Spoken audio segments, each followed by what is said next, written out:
Ladies and gentlemen of the YouTube universe, what is going on with you on this Monday afternoon? It is Monday, April 15th, 2024, roughly 3:30 p.m. California time. I am, of course, your always gracious host, Fallon from GoNootropics.com. Coming at you with the Yogi Positive Energy Chairs. Good to see all of you coming through here on day number 3. No nicotine. And we are keeping the train rolling, baby. Just plugging along, man. This nicotine is proving to be quite an adversary, in many ways more difficult than the kratom.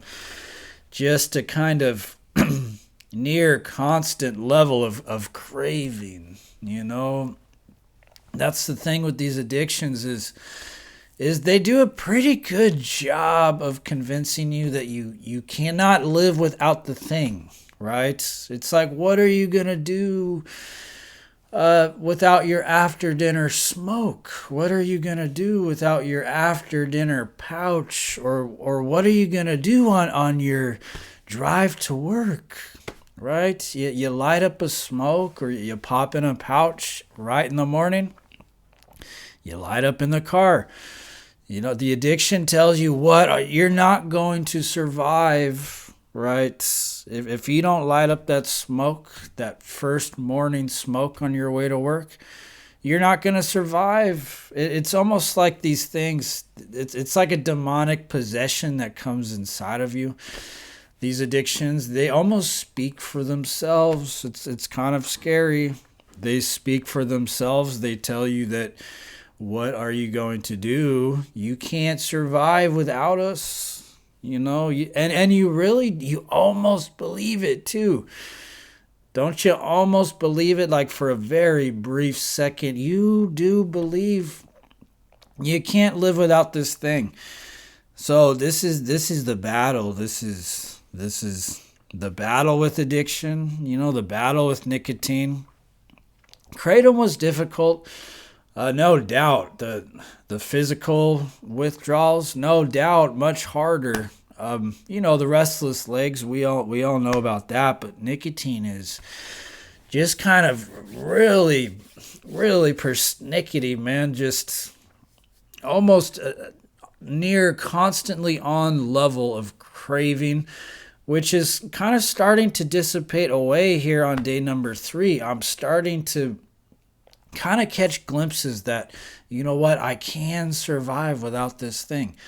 I don't need to have a pouch squirreled into my cheeks at every single second of the day, So, powering through, baby, powering through. I'm telling you, the nicotine is tough. It's just tough in a way that kratom is not. And here on day number 3, we're just slowly, working our way through the motions. The nicotine is, the half-life is really short on nicotine. So the shitty thing about it is you pretty much experience withdrawals like 30 minutes after your last pouch or after your last smoke or whatever it is. And that kind of near constant level of craving stays with you for, 3 to 5 days and then tapers off in intensity. So this is, we're approaching the end of day number 3 and we're just going to keep going, baby. We're just going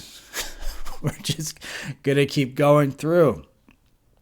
Nicotine withdrawal for me always puts me into almost like a hypomanic state, almost like a pink cloud state where it's like you feel good and you feel energized and you feel this and that, but simultaneously you don't feel like right in the head. You're just not like you feel pretty good.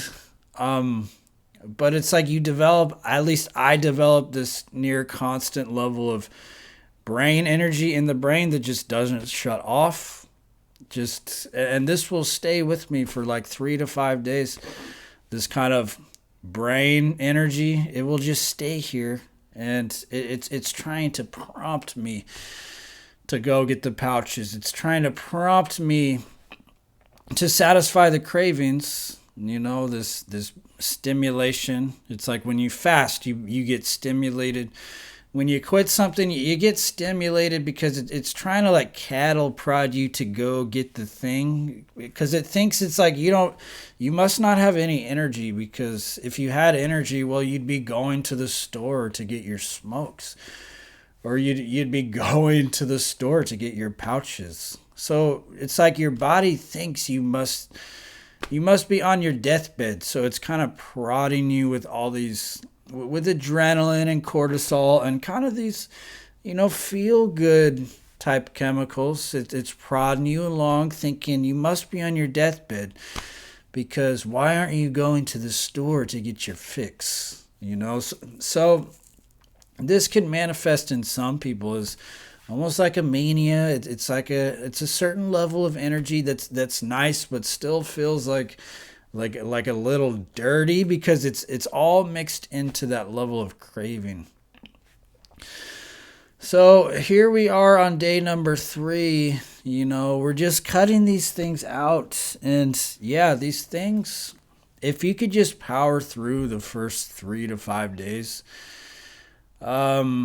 that feeling inside of you that convinces yourself that you can't live without this thing, you have to make it beyond that, because it's just a blatant lie. Like once you get past 3 to 5 days, you really don't want the thing at all.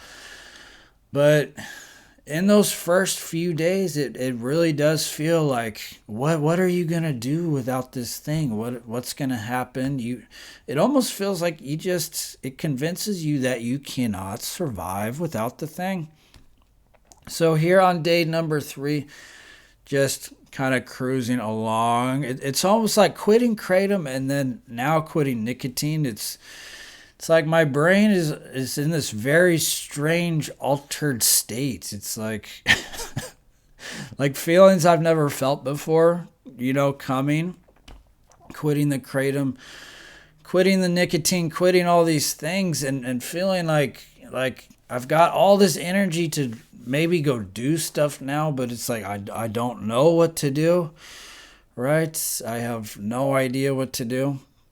Maybe we'll move to New York City and I'll work in a warehouse. I was thinking that would be cool, because I'm thinking I'm over this whole prestigious career legacy type thing. I'm thinking I'm just I'm over that phase of my life. Just stick me in a warehouse. Just kind of leave me alone. Maybe I'll drive the forklift. I'll write books on the side. I'll do these videos. I'll work in some warehouse in New York City. And, that will be my legacy. That will be my legacy. But it's like coming off all these things, you realize kind of how far behind you are, and the job you're in is really not going anywhere. My job's really, it's not going much of anywhere at all here in California. So, who knows what the future holds, but it's like this energy that you get when you quit these things, especially the kratom and the opioids, these things that numb you out, this energy kind of comes back, and it spurs you to go do something. It spurs you to go do something, because it's like your body and your brain, it wants to be high, but it's like it wants to feel good naturally. It wants to feel good in a way that's healthy. So it will spur you to go do something. And, who knows what life will look like a year down the road. Once you give up the nicotine, the kratom, the opioids, the alcohol, the booze, the benzodiazepines, and you start to, feel again, who knows where that rabbit trail goes, right? Who knows? So anyways, that is the video of the day, ladies and gentlemen. As always, Fallon, GoNootropics.com. Thank you for watching. Thank you for subscribing. And I will see you very soon. Peace.